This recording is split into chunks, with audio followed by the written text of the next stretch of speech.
ভাতা না, এটা হলো গ্রুপ সি গ্রুপ ডি কর্মচারীদের ঘুষ দেওয়া।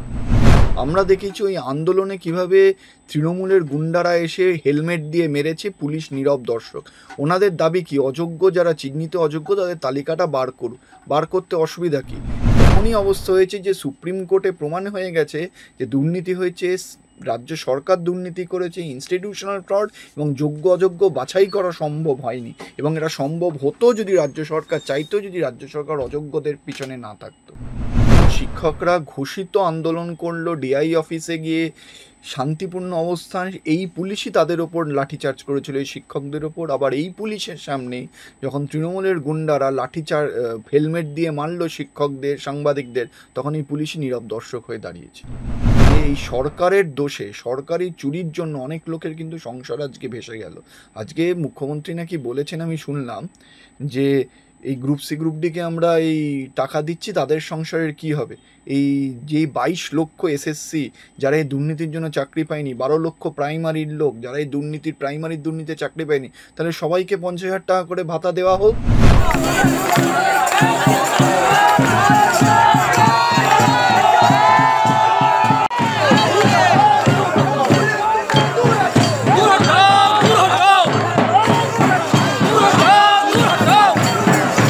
আমরা যেমনটা দেখতে পেলাম যে এই যে ডিএ মামলা সুপ্রিম কোর্টে বছর পে বছর চলছে, মুখ্যমন্ত্রী মানে রাজ্যের তরফ থেকে যেমনটা বলা হচ্ছে ডিএ দেওয়ার টাকা এই মুহূর্তে নাকি নেই তাদের কাছে, সুপ্রিম কোর্টে যেমনটা বলা হয়েছে গতকাল। কিন্তু অন্যদিকে মুখ্যমন্ত্রী তার কিছুক্ষণ পরে প্রেস মিট করে বলছেন গ্রুপ ডি এবং গ্রুপ সিদের ভাতা দেবেন 20 এবং 25,000 টাকা। এটা কি করে সম্ভব? দেখুন, প্রথমত টাকা আছে কি টাকা নেই সেটা কোনো বিষয়ই না। তার কারণ হাইকোর্টও বলে দিয়েছে, আর সুপ্রিম কোর্টও কালকে মৌখিকভাবে অবজারভেশন দিয়েছে যে আপনাকে তো ডিএটা দিতে হবে, টাকা আছে কি নেই সেটা ফ্যাক্টর না। এটা হলো প্রথম কথা। দ্বিতীয় কথা, আপনি যেটা বললেন ভাতা, এটা ভাতা না, এটা হলো গ্রুপ সি গ্রুপ ডি কর্মচারীদের ঘুষ দেওয়া। কেন বললাম ঘুষ? কারণ এই গ্রুপ সি গ্রুপ ডি কর্মচারীদের চাকরি গেছে কিন্তু দুর্নীতির জন্য। সুপ্রিম কোর্ট বলেছে ইনস্টিটিউশনাল ফ্রড। এবার হয়তো কেউ ভয় পাচ্ছে যে যাদের চাকরি গেছে, যারা চুরি করে চাকরি পেয়েছে, যারা টাকা দিয়ে চাকরি পেয়েছে, তারা সেই টাকাটা তো কোনো না কোনো নেতাদের দিয়েছে, সেই নেতাদের নাম এবার এরা বলে দেবে, তাই জন্য মুখটা বন্ধ করার জন্য ঘুষ দিচ্ছে। এটা হলো সরকারি ঘুষ। আমরা সরকারি চুরি দেখেছি, এবার সরকারি ঘুষ দেখছি। কিন্তু একদিকে তিনি যেমন বলছেন ডিএ দেওয়ার পয়সা নেই, অন্যদিকে তিনি নিউটনের পিপিপি মডেল তৈরি হবে নবান্ন থেকে করে আশ্বাস দিয়েছেন। সমস্ত পয়সা আছে। এবং এই যে ডিএ মামলা এত দেরি হচ্ছে, তার কারণ সরকার বুঝে গেছে যে ডিএ মামলা তারা হয়তো সুপ্রিম কোর্টে জিততে পারবে না, তাই যতটা ডিলে করা যায় সুপ্রিম কোর্ট আর সেইটা পাত্তা দেবে না। কারণ আপনারা দেখবেন লাস্ট কিছুদিন 7 দিন পরে ডেট, 1 সপ্তাহ পরে, 5 দিন পরে ডেট, তারপর 2 দিন পরে ডেট দিচ্ছে। সুপ্রিম কোর্টও এই মামলা দ্রুত শুনানি করবে, কালকেই আবার শুনানি আছে। এবং সরকারকে এই ডিএ নট অনলি এবার দিতে হবে, এবং পুরো ইন্টারেস্ট সমেত এবার দিতে হবে।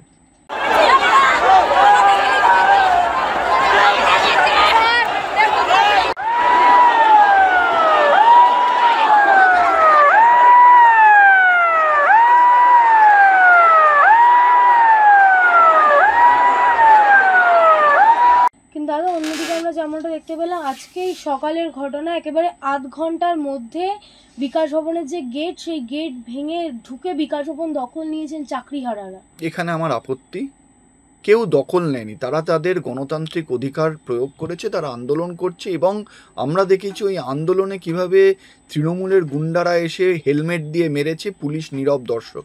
ওনাদের দাবি কি, অযোগ্য যারা চিহ্নিত অযোগ্য তাদের তালিকাটা বার করতে অসুবিধা কি?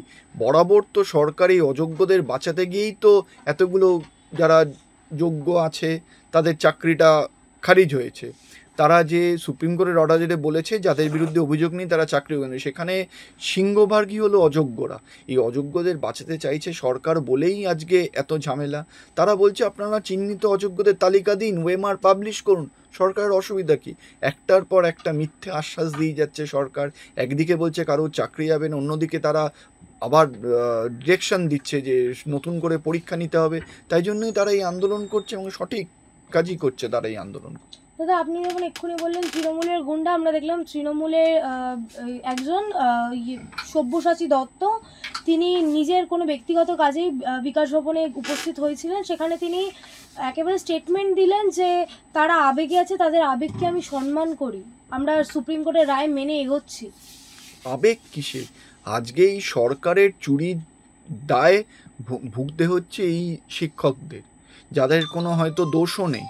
তাদের একটাই দোষ, তারা সরকারকে বিশ্বাস করে চাকরির পরীক্ষায় অ্যাপ্লাই করেছিল। যারা চুরি করেছে, যারা টাকা দিয়েছে, তাদের বাঁচাতে চাইছে সরকার বলে এই যোগ্য যারা, তাদের আজকে ভুগতে হচ্ছে। আবেগ কিসের? এটা তাদের অধিকার, তাদের চাকরিটা তারা নিজের যোগ্যতায় হয়তো পেয়েছে, কিন্তু এই অযোগ্যদের বাঁচাতে গিয়ে আজকে তাদের এই অবস্থা।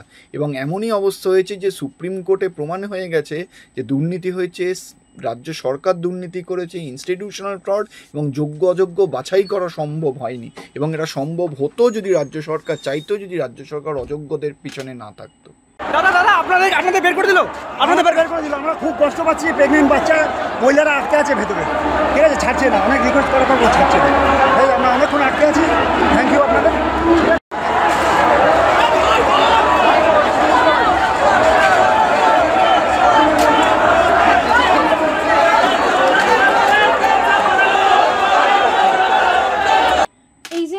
তৃণমূলের সব্যসাচী দত্ত, তার গুন্ডা বাহিনী বলা যেতে পারে, যে দৃশ্য আমরা দেখলাম তারপরে তারা রীতিমতন গায়ে হাত দিচ্ছে, সাংবাদিকদের অবধি গায়ে হাত দিয়েছে তারা। যারাই এই তৃণমূলের দুর্নীতির বিরুদ্ধে সোচ্চার হবে, আপনারা যারা সাংবাদিক, তারা সত্য খবরটা উপস্থাপনা করবেন, আপনাদের উপরই আক্রমণ হবে। কারণ তৃণমূল চায় না তাদের সত্যটা মানুষ জানুক। কিন্তু আজকে আপনাদেরকে আমরা কুর্নিশ জানাই যে আপনারা এত কিছুর পরেও কিরমভাবে সত্য খবরটাকে উপস্থাপনা করছেন, এবং আপনাদের উপর আক্রমণ হবে। আপনারা দেখেছেন আমাদের উপর আক্রমণ হচ্ছে, এই যারা আন্দোলন করছে তাদের উপর আক্রমণ হবে। কারণ তৃণমূলের লোকেরা চায় যে এই দুর্নীতি মানুষ চুপ করে সহ্য করবে, যে আওয়াজ করবে, প্রতিবাদ করবে, তাকেই আক্রমণ করা হবে। কিন্তু সব্যসাচী দত্তকে এই প্রশ্ন তোলায় তিনি বলছেন বেশ করেছে। তৃণমূলী কালচার, এবং এটা তো প্রমাণিত, এটা তো আপনারা অবাক হতে পারেন, আমি কিন্তু একদমই অবাক নই। এটা তৃণমূলের কালচার, চুরি করা, এই ধরনের জিনিসকে তারা মনে করে এটা করলে আমরা প্রকৃত তৃণমূল। কিন্তু তারা তৃণমূলের পক্ষ থেকে এই যে একের পর এক আমরা দেখতে পাচ্ছি ভাতা দিচ্ছে, সেই ভাতার উপরে রাজ্য চলবে। কারণ রাজ্যটাকে এরমভাবেই তারা চালাতে চাইছে যে আমরা চাকরি দেব না, আমরা কিছু ভাতা দিয়ে লোকের মুখ বন্ধ করার চেষ্টা করব। কিছু ক্ষেত্রে ভাতা, কিছু ক্ষেত্রে ঘুষ, এরমভাবেই রাজ্য চালাচ্ছে। এবং মানুষ বুঝে গেছে যে এই ভাতা দিয়ে, এই ঘুষ দিয়ে আর বেশি দিন চালানো যাবে না। কিন্তু সেখানে যে আমরা এতক্ষণ যাকে নিয়ে কথা বলছি, মুখ্যমন্ত্রী তথা পুলিশ মন্ত্রী, তার পুলিশ বাহিনী যখন সেই গুন্ডারা গায়ে হাত দিচ্ছিলেন, গালিগালাজ করছিলেন, নীরব দর্শকের ভূমিকা পালন করেছে। একদমই, এই নট অনলি নীরব দর্শক, আবার এই পুলিশই যখন শিক্ষকরা ঘোষিত আন্দোলন করলো ডিআই অফিসে গিয়ে শান্তিপূর্ণ অবস্থান, এই পুলিশই তাদের ওপর লাঠিচার্জ করেছিল এই শিক্ষকদের ওপর। আবার এই পুলিশের সামনে যখন তৃণমূলের গুন্ডারা হেলমেট দিয়ে মারল শিক্ষকদের, সাংবাদিকদের, তখন এই পুলিশই নীরব দর্শক হয়ে দাঁড়িয়েছিল। পুলিশ উল্টে আন্দোলনকারীদের বোঝাচ্ছেন যে এভাবে আন্দোলন হয় না। কিভাবে আন্দোলন হয়? যে তৃণমূলরা মারবে আর এরা বসে বসে মার খাবে, সরকারের চুরি করবে, আর কিছু লোক যাদের কোনো দোষ নেই তাদের চাকরি যাবে, আর তারা বাড়িতে বসে থাকবে? তারা তো শান্তিপূর্ণ আন্দোলনে, তারা চাইছে কি, তারা শিক্ষামন্ত্রীর জবাব চাইছে, শিক্ষামন্ত্রীর সঙ্গে কথা বলবে। অসুবিধাটা কোথায়? ভয় পাচ্ছে কেন? দাদা আমার একেবারে শেষ প্রশ্ন, আমরা আজকের যে চিত্র দেখতে পেলাম, এখানে চাকরিহারারা একেবারে হুঁশিয়ারি দিয়েছে বলা যেতে পারে, এটা তো সদ্য শুরু, এরপর নবান্ন যাব, 14 তলা ভাঙবো, কি বলবেন? দেখুন, এই আন্দোলন মাঝখানে যেটা ওনারা আরম্ভ করেছিলেন এসএসসিতে, কিছু লোকের জন্য, ওনাদের মধ্যেই কিছু লোকের দালালির জন্য আজকে সেই আন্দোলন ভেঙে গেছিল। তারা সঠিকভাবেই আন্দোলন করছিল যে অযোগ্যদের তালিকা দিতে হবে, ওএমআর শিট পাবলিশ করতে হবে, আর ব্যবস্থা করতে হবে যাতে আইনের যা যা ব্যবস্থা। উল্টে সরকার কি করলো, কোনো ওএমআর পাবলিশ করলো না, অযোগ্যদের তালিকা দিল না, আবার সেই অযোগ্যদের সঙ্গে যোগ্যদের মিশিয়ে দিল। স্বাভাবিকভাবে এই আন্দোলনটা খুব স্বতঃস্ফূর্ত আন্দোলন, এবং আমি অবাক হব না এই আন্দোলন যদি আরও মানে বড় ধরনের কোনো আন্দোলন হয়, সেই আন্দোলন হওয়াতে কোনো অবাক হওয়ার কিছু নেই। কারণ একটা জিনিস বুঝতে পারছেন না আপনারা, যে এই সরকারের দোষে, সরকারি চুরির জন্য অনেক লোকের কিন্তু সংসার আজকে ভেসে গেল। আজকে মুখ্যমন্ত্রী নাকি বলেছেন, আমি শুনলাম, যে এই গ্রুপ সি গ্রুপ ডিকে আমরা এই টাকা দিচ্ছি, তাদের সংসারের কি হবে। এই যে 22 লক্ষ এসএসসি যারা এই দুর্নীতির জন্য চাকরি পায়নি, 12 লক্ষ প্রাইমারির লোক যারা এই প্রাইমারির দুর্নীতিতে চাকরি পায়নি, তাহলে সবাইকে 50,000 টাকা করে ভাতা দেওয়া হোক। কেন শুধু এই গ্রুপ সি গ্রুপ ডি? কারণ এটা ঘুষ দিয়ে মুখ বন্ধ করার চেষ্টা করছে, আর কিচ্ছু না। সরকার তো রিভিউ পিটিশন করেছে, রিভিউ পিটিশন করে ডিফেক্টিভ হয়ে ফেলে রেখে দিয়েছে, শুধু লোক দেখানো, তারা হিয়ারিং করানো তাদের কোনো ইচ্ছে নেই। ধন্যবাদ। ধন্যবাদ।